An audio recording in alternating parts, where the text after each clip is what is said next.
Okay, this is part 2 of my video.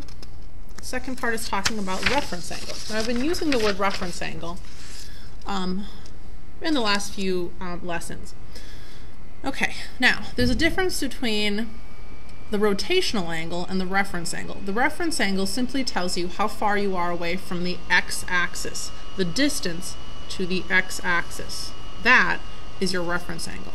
So, if you have 120 degrees and you rotate 120 degrees into the second quadrant, you are 60 degrees away from the x-axis. That is your reference angle.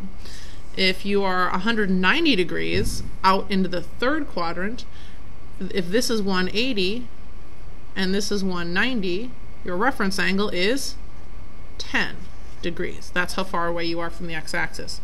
Or if you rotate all the way around to 340 degrees and a full circle is 360 degrees, how far away are you from the x-axis?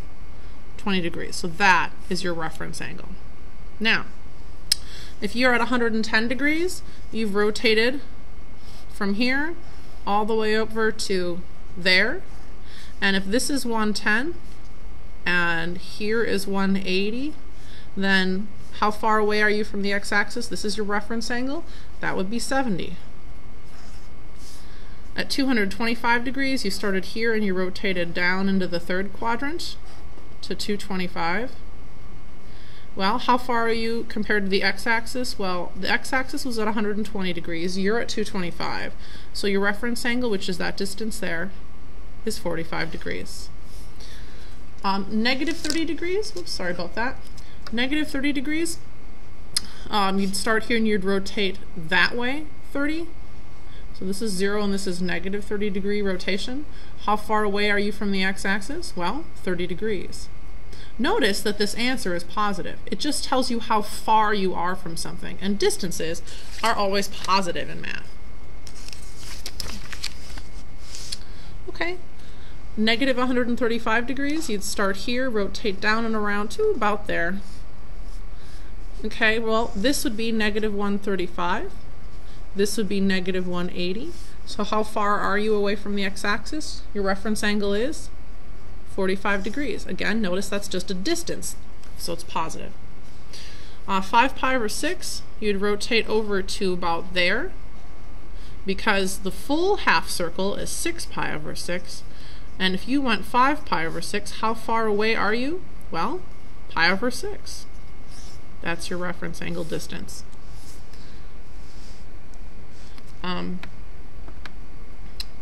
7 pi over 4. Well, that, if you go 8 pi over 4, that's all the way around the circle. So we didn't quite go that far. We went 7 pi over 4.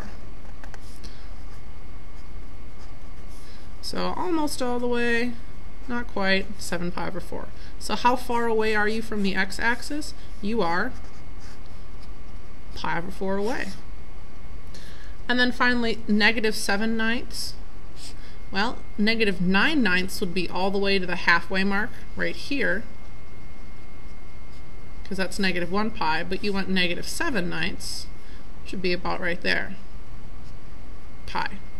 So how far away are you from the x-axis? Well, this is negative 7/9, this is negative 9/9, so 2/9 pi. Again, answer is positive because it's a distance.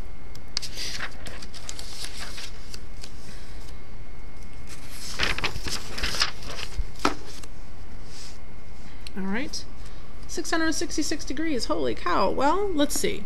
If I take away a full circle, it doesn't change the position that I'm in. It'll just give me a smaller angle I can work with that gives me it's working from the same position of rotation. 305. Okay, 305 makes more sense to me. If I want to get to that position on the circle, I'd start here. I'd go, here's 270, a little bit further than that. So rotating into the fourth quadrant at 305. That is the same position as 665, but just I have to go around one more time to hit that position. Now, it doesn't really matter which one we use, because really the question is how far away is that position from the x-axis? Well, 305 to 360 would be 55 degrees away. 5 pi over 4, same kind of thing. 15, excuse me, pi over 4. Well, if I go all the way around the circle once, that's 8 pi over 4. So let's do a little circle counting. This would be 4 pi over 4. 1, 2, 3, 4 pi over 4. 5, 6, 7, 8, 9, 10, 11, 12, 13, 14, 15. Okay, so basically I'm right here at 15 pi over 4. And if I want one more notch, that would be 16 pi over 4. So basically I went around the circle and then once almost to the second time. So how far away am I from the x-axis? Well, I'm one of these notches away, and each notch is just pi over 4, a distance, rotational distance. Okay, number 12, negative 11 pi over 3. Well, first I would say, okay, half a circle around would be negative 3 pi over 3. And then a full rotational circle around this way would be negative 6 pi over 3. So let's see. If I drew my circle and counted in thirds of half circles, so this would be 1/3, 2/3, negative 3/3, 4/3, 5/3, negative 6/3. Everything's negative. So it would be negative 7, negative 8, negative 9, negative 10, negative 11. So negative 11/3 would be right here, pi, which means that this would be negative 12/3 pi. So basically, how far am I away from the x-axis? I am between negative 11/3 pi and negative 12/3 pi, so that would be a distance of 1/3 pi. And then finally, number 13 is negative 19 sixths. So again, if we label everything, okay, 1, 2, 3, 4, 5, negative 6 sixths, 7, 8, 9, 10, 11, this will be negative 12 sixths. Negative 13, 14, 15, 16, 17, 18, 19. So negative 19 sixths is right here. Now again, remember this was negative 18 sixths right there. So really it's just one notch distance away from the x-axis that I am right now. And we're counting in pi over 6 units, so that would be my answer. Pi over 6.